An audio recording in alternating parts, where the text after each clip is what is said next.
Dear friends, today we are going to talk about a very important subject. Faith.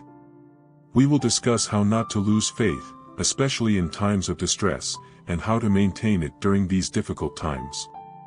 Let's start by reading the text of Psalms 34, chapter 19, which says, "Many are the afflictions of the righteous, but God delivers him from them all."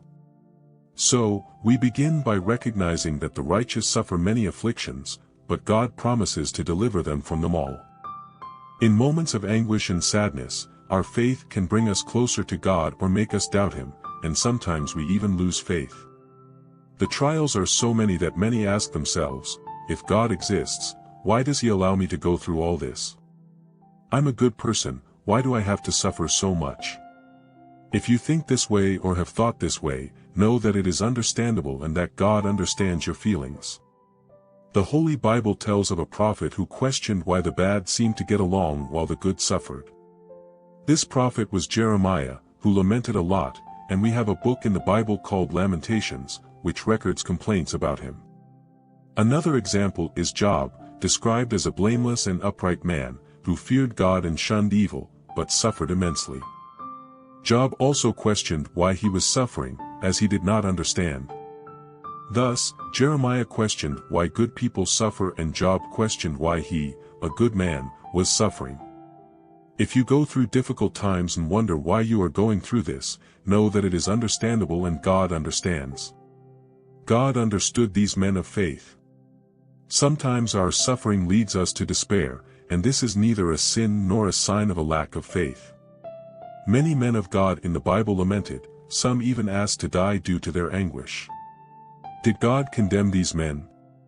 No, God offered help. He sent an angel to the prophet Elijah, who was so depressed that he wanted to die.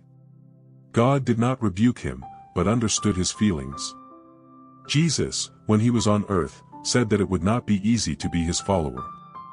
Unlike soap operas and films, where bad people end up bad, in real life, bad people often end up doing well, because the world we live in, dominated by the evil one, facilitates the actions of these people and makes life difficult for those who it's honest and good. Jesus said it would be like this, but he also encouraged us, saying, "I have overcome the world." So that we can win like him, Jesus promised us in Matthew 28 chapter 20 that he would be with us every day, until the end. He said, every day, even the darkest ones. God our Father Jehovah and his Son Jesus Christ are our light in the darkness. The first letter to the Corinthians 10 chapter 13 says that God would never allow a burden greater than we can carry and that he will always provide us with a way out. Life will always bring moments of pain and suffering, but we need to believe that God knows how much we can endure and will come to our aid. Without God, overcoming these moments is almost impossible. Trusting in his help, everything becomes easier. No matter how complicated your life seems, don't lose faith in God. Don't be part of those who lose faith in difficult times, don't disbelieve in his power. On the contrary, cling to him. Pray a lot, and thank God for your life, because while there is life, there is hope. Ask God for courage to continue fighting.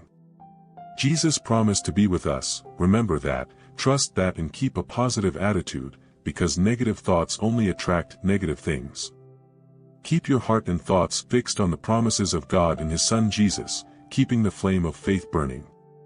My dear brother and sister, there will always be many challenges, surprises and joys. Life is like that, sometimes we come across situations that distress us, make us feel afraid and even cry. But know that every moment, every tear shed and every smile given is noted in God's diary. You can be sure that he didn't forget to write down everything you've been through and are going through. He wrote down his struggles, his tears, but also the day he will give his victory. So, don't give up on your projects and dreams.